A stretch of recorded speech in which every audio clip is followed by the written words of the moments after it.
എൻ്റെ പേര് ഡോക്ടർ കുര്യൻ. ഞാനൊരു US ബേസ്ഡ് കമ്പനിയിൽ ക്ലിനിക്കൽ റിസർച്ച് കൺസൾട്ടന്റ് ആയിട്ട് വർക്ക് ചെയ്യുന്നു.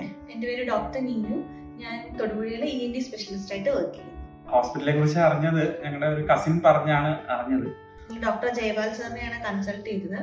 ഇവിടെ വരുമ്പോൾ നമുക്ക് അങ്ങനെ ഒരു ഹോസ്പിറ്റലിൽ വരുന്ന ഒരു മുഷിപ്പോ അല്ലെങ്കിൽ നമുക്ക് അങ്ങനെ ഒത്തിരി നേരം കാത്തിരിക്കേണ്ടതായിട്ട് വരുന്ന അങ്ങനത്തെ നമുക്കുള്ള ലാഗോ അങ്ങനെ ഒന്നുമില്ല. ഇത് കുറെ പ്രാവശ്യം കണ്ടിട്ടുള്ളത് കൊണ്ട് നമുക്ക് ലേബർ റൂമിൽ എന്താ സംഭവിക്കാന്ന് അറിയാം. പക്ഷെ അത് എനിക്ക് എങ്ങനെ സംഭവിക്കും എന്നുള്ള കാര്യത്തിൽ എനിക്ക് നല്ല ടെൻഷൻ ഉണ്ടായിരുന്നു.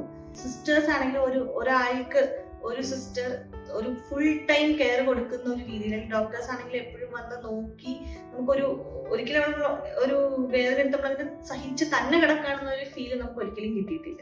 ഒരു ഹസ്ബൻഡ് ഫ്രണ്ട്ലി ലേബർ റൂമാണ് ഇവിടുത്തെ ഒരു കോൺസെപ്റ്റ്. അതുകൊണ്ട് ഞാനും ഉള്ളിലുണ്ടായിരുന്നു. ഞങ്ങളുടെ വാക്യൂം അസിസ്റ്റഡ് ഡെലിവറി ആയിരുന്നു. എനിക്ക് വളരെ അത്ഭുതം തോന്നി. വാക്യൂം വർക്ക് ചെയ്യുന്നതും ഇവിടെ ഉപയോഗിക്കുന്ന ടെക്നിക്സ് ഒക്കെ വളരെ നല്ല സ്മൂത്ത് ആയിട്ട് റൺ ചെയ്യുന്നതായിട്ട് എനിക്ക് തോന്നി. അതുകൊണ്ട് ഡോക്ടേഴ്സിനും വലിയ ബുദ്ധിമുട്ട് തോന്നി ഉള്ളവർക്കും ഒരു ടെൻഷൻ ഉള്ളതായിട്ട് ഞങ്ങൾക്ക് ഫീൽ ചെയ്തില്ല. അതുകൊണ്ട് ഞങ്ങളും കോൺഫിഡന്റ് ആയിരുന്നു. നമുക്ക് എപ്പോഴും ഒരു സെക്യൂർ ഫീലിംഗ് നമുക്ക് ഹോസ്പിറ്റലിൽ നിന്ന് കിട്ടുമായിരുന്നു.